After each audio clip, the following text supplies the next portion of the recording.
Hi, it's me again, Daniel. So, I have owned 3 string trimmers, or some people call them weed whackers, in the past 3 years.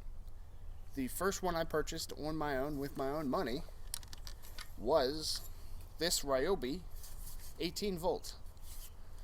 Now, I'm a very electronic based enthusiast. If it runs off of batteries, I prefer to have it rather than something that runs off of gas. That being said, this worked well for small stuff, but when it comes to big stuff, it just literally didn't cut it. It does take the standard 18 volt, which I have plenty of now, and it is not very loud,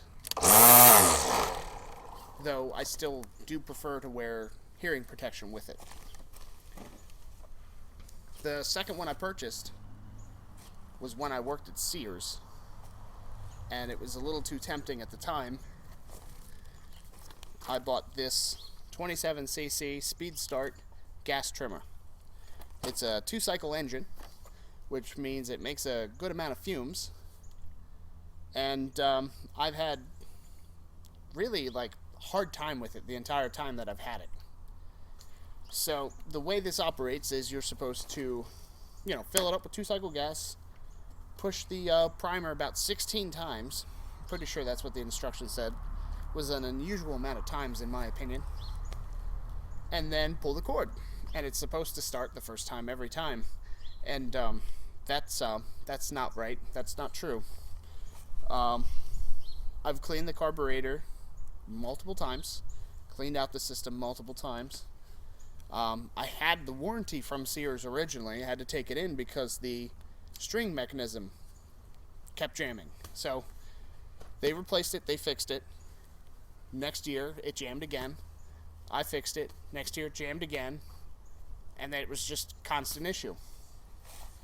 At the very least, they sell this little attachment on the drill that goes right on the back of there that you can start it with. And that worked pretty well until the whole string mechanism and spring and everything in there just exploded. And now, every time it dies out, I have to go find the drill, start it up, do my stuff, and then the cycle just keeps continuing over and over and over. So, I was in the market for a brand new trimmer. I wanted it to be electric. I wanted it to be powerful enough to do pretty much everything I needed to do. And I wanted it to take the attachments because I also have the chainsaw attachment, the yard trimmer attachment, and obviously the larger set for the weed whacker attachment. Now, while I was looking around, I found this 40 volt Kobalt that was just clearanced out. It was a floor model. It's got a few scratches. Came with the battery and charger, but the biggest problem was it was missing the head unit on the bump feed. Now that's not a problem because this 40 volt unit also takes the regular attachments. So I could just take the trimmer attachment that I already have off of the one that doesn't work right, put it on here, and I'm good to go. I was originally going to go with the Ego trimmer. It does take attachments, and I have a bunch of Ego batteries now. I've got the lawnmower, but they take proprietary attachments. These all take a square shaft attachment. Those take a star, almost like a Torx head attachment. Now, being that it was clearance, I only paid $45 for it. I wasn't really expecting much out of it, but now that I've been using it, I am very surprised. So, first thing I'm going to show you is the difference between electric and gas. How hard it is to start the gas trimmer versus the electric. Obviously, it's super easy going electric. And I know people say the maintenance involved, you got to replace batteries every couple years, so on and so forth. I mean, if you get a substandard trimmer you're going to be doing a lot more maintenance on it. You still got to buy gas and oil. You got to store the gas and oil. Every year, if the gas goes bad, you got to get new gas. It's all the same problem. It's just a different set. So honestly, the benefits you get with electric outweigh the benefits that you get with gas in a lot of cases. And I know some people are still going to get mad at me for saying that. So, next clip will be me trying to start the gas one. And then I'll show you the comparison between the gas and this new electric that I have.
So I don't have any grass growing yet, so I really can't make a perfect comparison, but I wanted to test and show the comparison of this versus the gas and the higher voltage electric.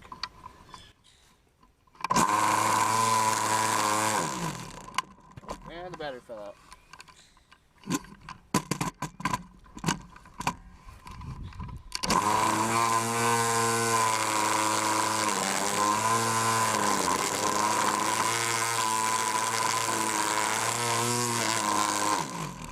So it goes through, but it takes some time. We'll swap out for the next one.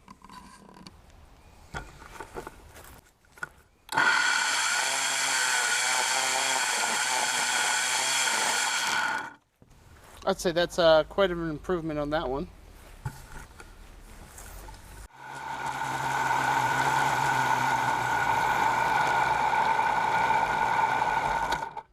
Yep.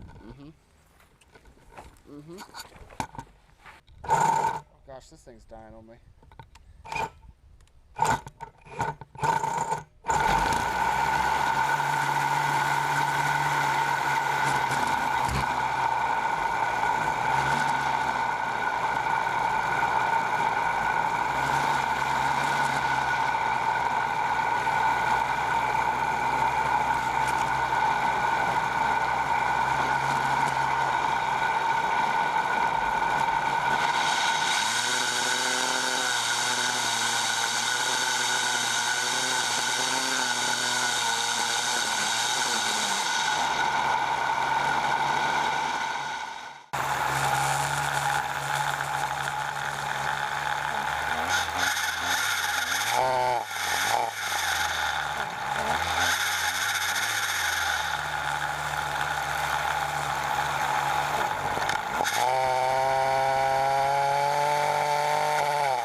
hands hurt after a second. Good grief.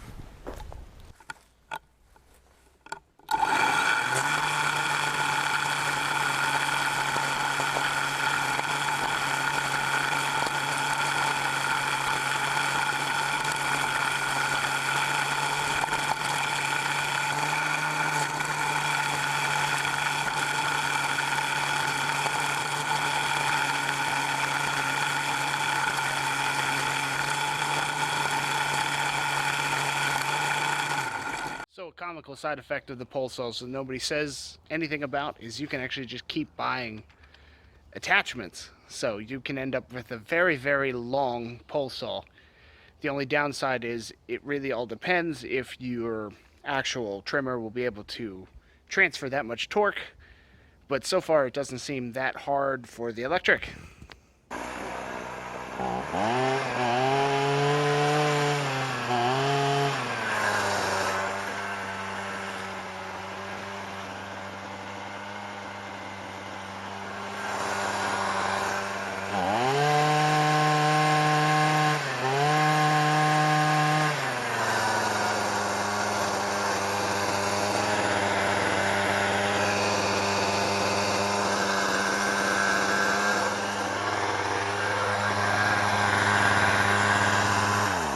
Huh, didn't go at all. It's not locked up somewhere, is it? Nope, that works fine.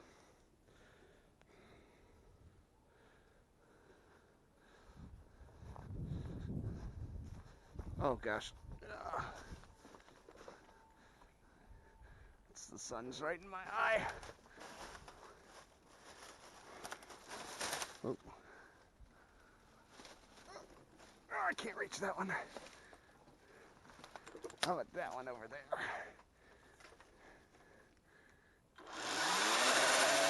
There we go.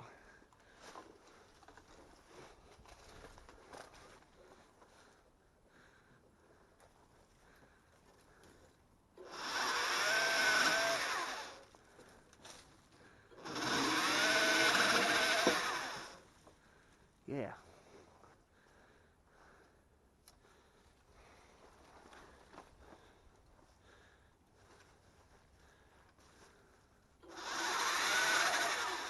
No problem. So I'm not exactly sure what was happening.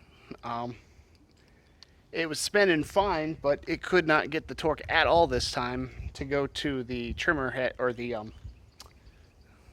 mini chainsaw head. Now, like I said, for whatever reason, it takes a little bit more torque for all the extensions. There is a little bit of resistance per extension. The electric had no issue with it whatsoever. And while I was doing the testing on the trimming, the one thing I noted was on the gas-powered, there is a lot more vibrations, and it hurt my hands a lot faster than using the electric one, because there was just no additional vibration. So yeah, definitely with the gas one I would have to use gloves all the time. This one I can get away with it, and it's very, very quiet using that tiller portion. So that's about all I got for you. It's going to be an interesting season using electric, and with my little solar panel up on my roof there, I'll be able to charge it without having to use anything on the grid there. Awesome.